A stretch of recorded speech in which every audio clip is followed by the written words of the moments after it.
Suspindido na ang 18 tauhan ng Bureau of Immigration na sangkot umano sa pangigil na mahigit 9 na milyong piso sa ilang Koreano noong isang buwan.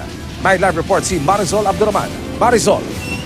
Emil, mismo si Bureau of Immigration Deputy Commissioner Attorney Alwin Alegre ang nag-anunsyo sa suspension ng kanilang 18 tauhan na kabilang sa Intelligence Division ng BID. Ongoing din daw ang investigasyon sa kanila.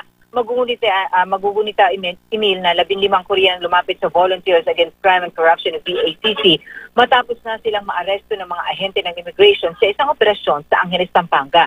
Dinala raw sila sa tanggapan ng immigration sa Intramuros, Maynila. Pero pagdating daw doon, pinagbantaan sila ng grupo na ikukulong sila kung hindi sila magbibigay ng pera. Sa takot na pilitan daw sila magbigay ng perang umabot sa mahigit 9 billion pesos sa kabuuan. Pinakawalan man ay nakatanggap pa rin daw naman sila ng pagbabanta mula doon Emil sa mga BI agents na na allegedly nangutong sa kanila. Binagbantaan sila na ipapadeport sila o di kaya kukunin ang kanilang visa kung hindi raw sila magbibigay pa o kung magsusumbong daw sila sa mga otoridad. Nakunan pa nga ng CCTV ang nasabing operasyon ng mga taga-immigration. Ayon sa Presidential Anti-Corruption Commission, ang nag-imbestiga sa nasabing nangyari, hindi na bago ang modus at mga taong sangkot base sa kanilang investigasyon. Noong isang linggo, ipinatawag ni mismong Pangulong Duterte ang 18 sa mga BI agents na ito pero 4 lamang sa kanila ang sumipot.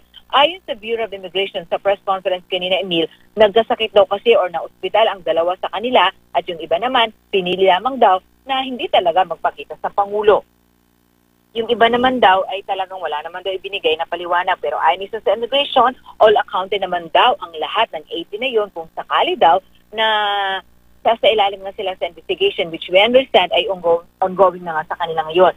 Posible silang maharap sa reklamong kidnapping with extortion. Emil? Marisol, please, ilang katanungan lamang. Nagbigay ba ng pakayag itong 4 na sumipot para depensahan ang kanilang sarili? Unfortunately, Emil, hanggang sa mga oras na ito, since the very first time noong March 29 na ginawa natin itong storya, sinusubukan natin silang makontak at makuhanan ng kanilang panig pero wala pa tayong komunikasyon dito sa 18 at kahit itong 4 dahil hindi ito inopen for media, itong naging pag-uusap at paghaharap ni Pangulong Duterte kasama ang PACC at itong 18 na sangkot nga na yun na nga na 4 lamang ang sumipot sa kanila sa Malacanang. Sol, meron bang nababanggit ang VACC o kung anumang ahensya ng gobyerno na hindi lang ito ang ganitong klase ng mga reklamo ng pangingikil sa loob ng Bureau of Immigration? Ang sinabi sa atin kanina ng PACC, marami raw sa kanila ngayon ang ikangay minamatsagan na at binabantayan na raw ng PACC. Hindi na sila nagbigay pa ng detalye kung saan mga decision, anong klaseng modus, pero may mga BI agents na rin daw sila na bukod dito sa grupong ito ngayon na ating pinag-uusapan, ay marami pa raw sila talaga mga BI agents na kanila nga daw binabantayan dahil nga pa rin doon sa sumbong ng korupsyon.